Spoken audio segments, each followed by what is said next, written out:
এনে তোর টাকা। এটা এটা আমার কমিশন আছে, এটাও রেখে দে। তোকে ওখানে নিয়ে গিয়ে আমি ভুল করেছি, এটা তোর কাজ না। বিজয়, তুই বিদেশ যাওয়ার জন্য তৈরি হ। রেখে দাও দাদা। যখন আমরা কারোর কাছে সাহায্য চাই তখন সে অসম্মান করে, তখন তাকে কষ্ট বলে। এটা ঠিক সহ্য হয়ে যাবে। এই শোন, তুই এখনো পয়সা জমা করিসনি? না। আরে কতক্ষণ ধরে উনি বাইরে পড়ে থাকবেন? পয়সা জমা করবি তবে তো বেড পাবে। ওনাকে বাড়ি নিয়ে যাবি কি? কিছু তো ফয়সলা কর। দাদা, ওই টাকাগুলো দাও তো। এটা যথেষ্ট কিনা জানি না, কিন্তু আমার কাছে এটুকুই আছে। ধরো ধরো, চিকিৎসা করিয়ে নিও। থ্যাংক ইউ দাদা। বিজয়, ফোন কেনার কথা, পাসপোর্ট তৈরি করার কথা। পরের ম্যাচ কবে? বিজয়, বিজয়, ওঠ। এই সব ঠিক আছে তো? কত দেরি আর? আমার ফোন কোথায়? এই, আমার ফোন কই? তোর হসপিটালে যাওয়া দরকার। আমার phone they.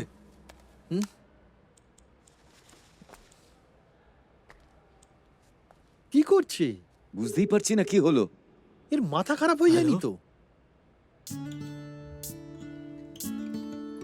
High, I am কবিতা। আমি অনেক নাম ভেবেছিলাম, কিন্তু এই নামটা ভাবিনি। ও, তাহলে তুমি ভাবো। আচ্ছা, এই চোট তোমার কি করে লাগলো? এটা একটা ছোট অ্যাক্সিডেন্ট হয়েছিল অটোর সাথে। ওই অটোতে কোনো মেয়ে বসেছিল নাকি? পেছনে গিয়ে নাম্বার চাইতে চাইতে পড়ে গেলে? তোমায় ভেবে ফলো করছিলাম।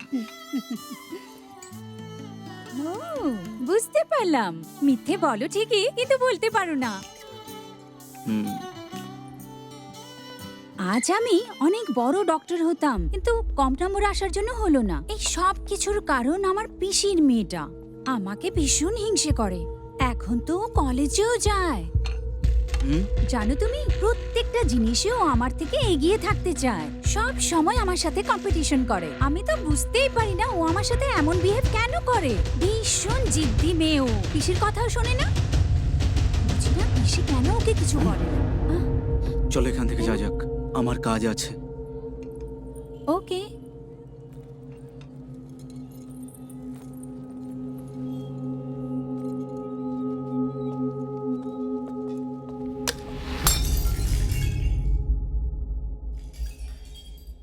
আমাকে তুমি রাস্তায় নামিয়ে দিও। হ্যাঁ, ঠিক আছে। হুম।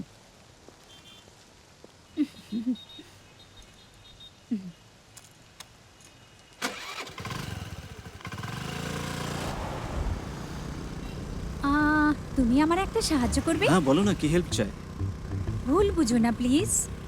না না, বলো তো। প্রমিস? হ্যাঁ, প্রমিস। আর কিছু না, শুধু আমাকে 2 বোতল বিয়ার এনে দেবে। কি বললে? আমি ঠিক শুনতে পাইনি। আমাকে 2 বোতল বিয়ার এনে দেবে কি? বিয়ার? তুমি বিয়ার খাও?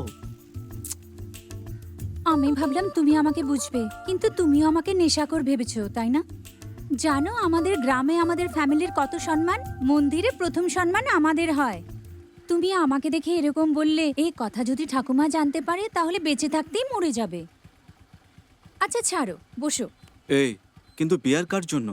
ওই আমার বিউটিশিয়ান বলেছিল বিয়ার দিয়ে চুল ধুলে সফটনেস এসে যায়, এই জন্য চাইছিলাম। সরি, আমি ভুল বুঝেছি। এখানে বিয়ারের দোকান কোথায় আমি তো ঠিক জানি না। রাইটে গিয়ে লেফটে সেকেন্ড শপ। তুমি কি করে জানলে সেটা? ওই আসতে যাতে দেখি তো, ওখানে প্রায়ই ঝগড়া হয়, ভীষণ বাজে গন্ধ আসে। চলো ঠিক আছে। বিজয়, স্ট্রং বিয়ার এনো প্লিজ। কি স্ট্রং বিয়ার? হ্যাঁ, ওতে চুল বেশি সফট হয়।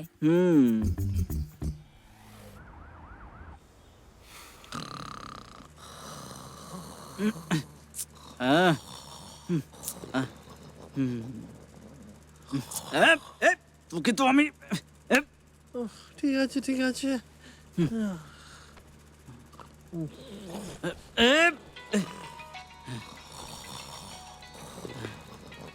হ্যাঁ বলো।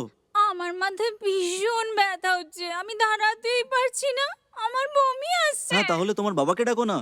আমি বিয়ার খেয়েছি বিজয়। তুমি কি মদ খেয়ে তোমার বাবাকে ঘুম থেকে ওঠাও? কি বললে তুমি? এই তুমি চুল ধোয়ার জন্য বিয়ার আনিয়েছিলে না? হেয়ার ওয়াশ করতে করতে কিছুটা ভেতরেও চলে গেছে। কি করবে তুমি? মাথা ঘুরছে বিজয়। এই কি বললে তুমি? কিচ্ছু না। কিছু খেয়েছো? ভীষণ তেতো লাগছিল, এখন চকলেট খাচ্ছি। এই ওটা বাইরে ফেলে দাও, কেন? আরো নেশা হয়ে যাবে। ও ঠিক আছে কিচেনে যাও। কিচেনে? এই তুমি ঠিক হতে চাও না?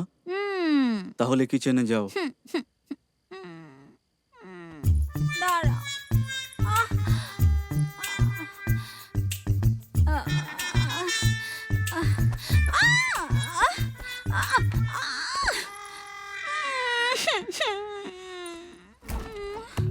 Lemon lemon. আউচ! কবিতা কি হয়েছে মা? বাবা এসে গেছে। বলো জল খাচ্ছো? ওকে, আমি খাচ্ছি বাবা। আমি জল খাচ্ছি বাবা।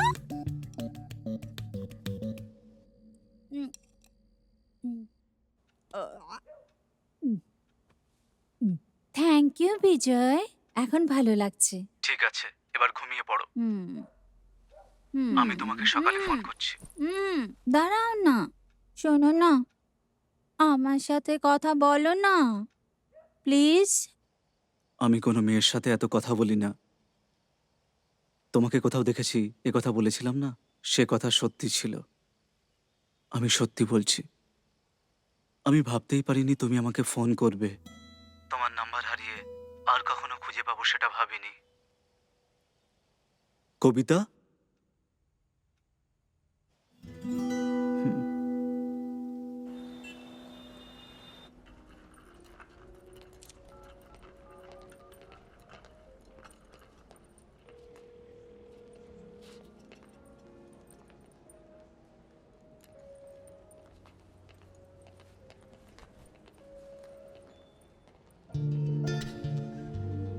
It's so beautiful. আজ কলেজে যাওনি? আমার কল কেন উঠালে না? লকারে ছিল, সরি। ও, কাল রাতে আমি তোমাকে অনেক টেনশন দিয়েছি না না? তো। ও, আজকে সকালে আমি দেখলাম আমি 1 ঘন্টা কথা বলেছি। না, 8 ঘন্টা কথা বলেছিলে। আর বাকি 8 ঘন্টা? তুমি ঘুমোচ্ছিলে আর আমি কথা বলছিলাম। ওই 8 ঘন্টাতে কি কথা হয়েছিল? তোমার কিচ্ছু মনে নেই নাকি? হুম, সত্যি বলছো? সত্যি কিচ্ছু মনে নেই। হ্যাঁ, তুমি আমাকে বলেছিলে তুমি আমাকে পছন্দ করো। হ্যাঁ?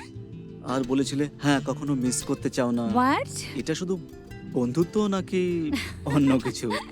Stop it. হে বদমাশ, আমি এরকম কিছু বলিনি। হ্যাঁ, আমার সব কিছু মনে আছে। Very smart.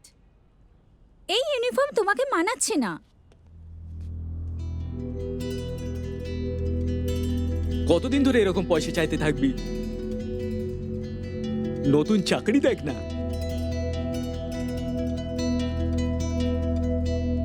চলো যাওয়া যাক।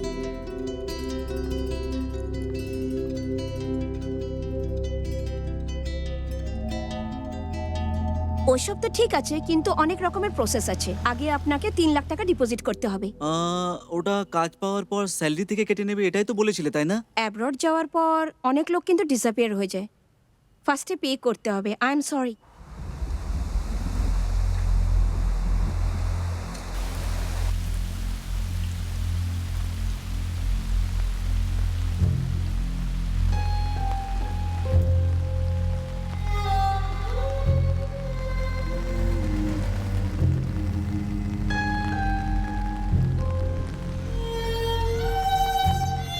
যেই দিন তুমি বাড়ির কাগজপত্র আনবে সেই দিন আমি তোমার সাথে যাব।